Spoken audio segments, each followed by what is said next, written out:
இது மகிமை நேரம். ஆண்டவராகிய இயேசு கிறிஸ்துவின் நாமத்தில் அன்போடு உங்களை வாழ்த்தி வரவேற்கிறேன். இந்த நாளிலும் அவருடைய வார்த்தைகளை தியானிப்பதற்கு முன்பு ஒரு நிமிடம் நாம் ஜெபிப்போம்.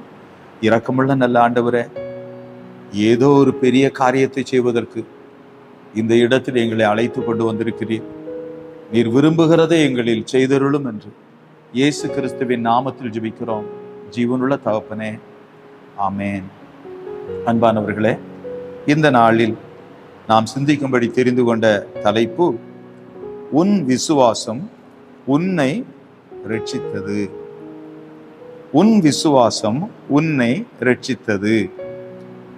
மார்க் எழுதின சுவிசேஷம் 5வது அதிகாரம் 34வது வசனம். அவர் அவளை பார்த்து, மகளே, உன் விசுவாசம் உன்னை இரட்சித்தது. அல்லேலூயா. பிரியமானவர்களே, நமக்குள் இருந்து எழும்புகிற விசுவாசம் நம்மிலே இரட்சிப்பை கொண்டு வருகிறது. அல்லேலூயா.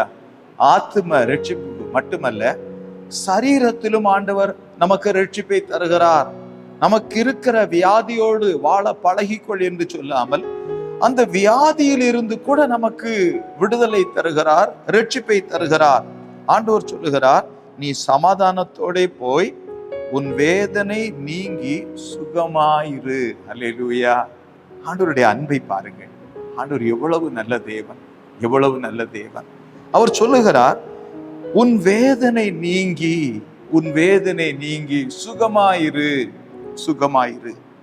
பிரியமானவர்களே, இந்த மகளை குறித்து வேதம் சொல்லுகிறதை பாருங்கள். 25-26 வசனங்களை நான் படிக்கிறேன், கவனியுங்கள்.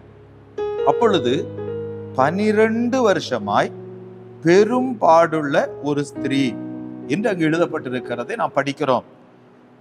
12 வருடம் ஒரு வியாதி ஒரு மனிதனை அது பலவீனப்படுத்தினால் எவ்வளவு கடினம் என்று யோசித்து பாருங்கள். இந்த அருமையான மகள் 26வது வசனத்திலே, அநேக வைத்தியர்களினால் மிகவும் வருத்தப்பட்டு.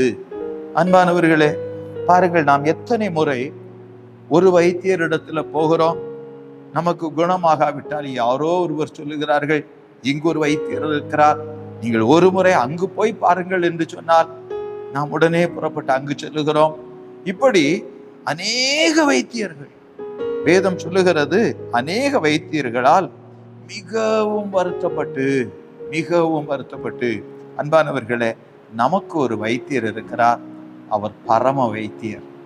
இந்த சரீரத்தை நமக்கு ஆயத்தப்படுத்தினவர், நம்முடைய நாசியின் சுவாசத்தை தம்முடைய கரத்தில் வைத்திருக்கிறவர். தேவன் தம்முடைய ஒரே பேரான குமாரனை விசுவாசிக்கிறவன் எவனோ அவன் கெட்டு போகவே மாட்டான் என்று ஆண்டவர் சொன்னார். அவனுக்கு ஆண்டவர் நித்திய ஜீவனை தருவேன் என்று வாக்கு பண்ணினார். பிரியமானவர்களே, இங்கு நாம் பாருங்கள், வேதம் சொல்லுகிறது, தனக்கு உண்டானவைகளை எல்லாம் செலவழித்தும். இன்றைக்கு எத்தனை குடும்பங்கள் பாருங்கள், எவ்வளவு பணத்தை நாம் இழந்து கொண்டிருக்கிறோம், எவ்வளவு பணத்தை இழந்து கொண்டிருக்கிறோம். அதுவும் வியாதி குணமடையாவிட்டால் அதை போல வேதனை வேறு இல்லை. அன்பானவர்களே, இந்த மகளும் கூட அப்படித்தானே. வேதம் சொல்லுகிறது, தனக்கு உண்டானவைகளை எல்லாம் செலவழித்து சற்றாகிலும் குணமடையாமல், கொஞ்சமாவது குறையாதா, கொஞ்சமாவது குறையாதா. வேதம் சொல்லுகிறது, சற்றாகிலும் குணமடையாமல் அதிக வருத்தப்படுகிற பொழுது. அன்பானவர்களே, இந்த நிலையில் அவளுடைய வாழ்வில் ஒரு ஆச்சரியமான காரியம் நடக்கிறது. என்ன தெரியுமா? 27வது வசனத்திலே இயேசு கிறிஸ்துவை குறித்து கேள்விப்படுகிறதை பாருங்கள். ஆண்டவராகிய இயேசு கிறிஸ்துவை குறித்து கேள்விப்பட்டாள். பிரியமானவர்களை, இன்றைக்கு ஆண்டவர் சுவிசேஷம் முந்தி பிரசங்கிக்கப்பட வேண்டும் என்று சொன்னார். இந்த உலகத்தில் உள்ள ஒவ்வொரு தனி மனிதனுக்கும் கிறிஸ்துவை நீங்கள் அறிவிக்க வேண்டும். அவர் யார்? தேவன் தம்முடைய ஒரே பேரான குமாரனை ஒவ்வொரு தனி மனிதனுக்காகவும் தந்து அவர்களை தன்னுடைய பிள்ளைகள் என்கிற அதிகாரத்தை கொடுக்கும்படிக்கு கர்த்தர் விரும்பினார். இயேசு கிறிஸ்துவை விசுவாசித்து அவரை ஏற்றுக்கொண்டவர்கள் எத்தனை பேர்களோ அத்தனை பேர்களும் தேவனுடைய பிள்ளைகள் என்று வேதம் சொல்லுகிறதை பாருங்கள். இப்பொழுது இந்த மகள் இயேசுவை குறித்து கேள்விப்பட்டு, அல்லேலூயா, இயேசு கிறிஸ்துவை குறித்து கேள்விப்பட்டு நான் அவருடைய வஸ்திரங்களையாயிலும் தொட்டால் சொஸ்தமாவேன் என்று சொல்லி அந்த மகள் நினைக்கிறாள். இயேசு கிறிஸ்து செய்த அற்புதங்களை நினைக்கிறாள். மரித்தோர் உயிரோடு கூட எழும்புகிறதை கேள்விப்படுகிறாள். சப்பானிகள் எழும்பி நடக்கிறதை கேள்விப்படுகிறாள். கண்களே இல்லாதவர்களுக்கு புதிதாக கண்கள், ஆச்சரியப்படுகிறாள்.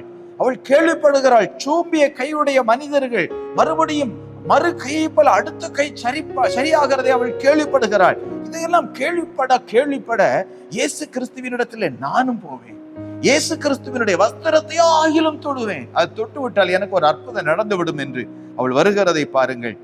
28வது வசனத்திலே ஜன கூட்டத்துக்குள்ளே அவருக்கு பின்னாக வந்து அவருடைய வஸ்திரத்தை தொட்டாள். அல்லேலூயா. யாரையுமே பார்க்கல. இயேசு கிறிஸ்துவுக்கு கூட தெரியாது, அவருக்கே தெரியாம மெதுவா போய் அந்த வஸ்திர தொங்கலை நான் தொட்டுட்டேன்னா போதும், எனக்கு சரியாகிவிடும். அன்பானவர்களே, ஆண்டவராகிய இயேசு கிறிஸ்து நேற்றும் இன்றும் என்றும் மாறாதவராயிருக்கிறார். 29வது வசனத்தை பாருங்கள். உடனே அவளுடைய உதரத்தின் ஊறல் நின்று போயிற்று, அந்த வேதனை நீங்கி ஆரோக்கியம் அடைந்ததை அவள் தன் சரீரத்தில் உணர்ந்தாள். அல்லேலூயா. ஆண்டவர் நம்மை உணரச் செய்கிறவர், அவர் நமக்கு விடுதலை தருகிறவர், அந்த விடுதலையை நம்மை அனுபவிக்க பண்ணுகிறவர். 30வது வசனத்தை பாருங்கள். உடனே இயேசு தம்மிலிருந்து வல்லமை புறப்பட்டதை தமக்குள் அறிந்து, இயேசு கிறிஸ்துவினிடத்திலிருந்து வல்லமை புறப்படுகிறதை பாருங்கள். அவரிடத்துல பட்சபாதமே இல்லை. இந்த உலகத்தில் வாழுகிற எந்த மனிதனாக இருந்தாலும் சரி, இயேசு கிறிஸ்துவினிடத்துல வந்து கண்ணீரோடு அவரிடத்துல அழும்போது, அவரிடத்துல கெஞ்சும் போது அவர் நம்முடைய கூப்பிடுதலை கேட்கிறார். இயேசு கிறிஸ்துவினிடத்திலிருந்து வல்லமை புறப்படுகிறது. பிரியமானவர்களுடைய அளவில்லாத வல்லமை இயேசு கிறிஸ்துவினிடத்துல இருக்கிறது. இந்த உலகத்தில் வாழுகிற அத்தனை கோடி மக்களுக்கும் நன்மை செய்யும்படி அவரிடத்தில் அளவில்லாத வல்லமை இருக்கிறது. பாருங்கள், வேதம் சொல்லுகிறது, ஆண்டவராகிய இயேசு கிறிஸ்துவினிடத்திலிருந்து வல்லமை புறப்பட்டதை இயேசு கிறிஸ்து தமக்குள் அறிந்து ஜனக்கூட்டத்துக்குள்ளே திரும்பி, என் வஸ்திரங்களை தொட்டது யார் என்று கேட்டார். அவருடைய சீஷர்கள் அவரை நோக்கி, திரளான ஜனங்கள் உம்மை நெருக்கி கொண்டிருக்கிறதை நீர் கண்டும் என்னை தொட்டது யார் என்று கேட்கிறீரே என்றார்கள். இதை செய்தவர்களை காணும்படிக்கு அவர் சுற்றிலும் பார்த்தார். ஆமென். இயேசு கிறிஸ்து அப்படியே தேடுகிறார், யார் அதை என்னை தொட்டது என்று.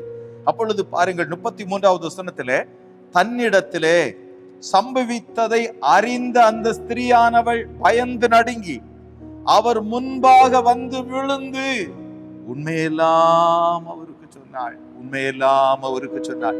அவர் அவளை பார்த்து, மகளே, உன் விசுவாசம் உன்னை இரட்சித்தது, நீ சமாதானத்தோடே போய் உன் வேதனை நீங்கி சுகமாயிரு. இதே காரியத்தை, இந்த வார்த்தைகளை கேட்டுக்கொண்டிருக்கிற நீங்கள் யாராயிருந்தாலும், எந்த சூழலாயிருந்தாலும், இயேசு கிறிஸ்துவினிடத்திலிருந்து வல்லமை புறப்படும். அன்பானவர்களே, உங்களுடைய வாழ்விலும் கர்த்தர் அதிசயத்தை செய்வார். ஜெபிப்போமா.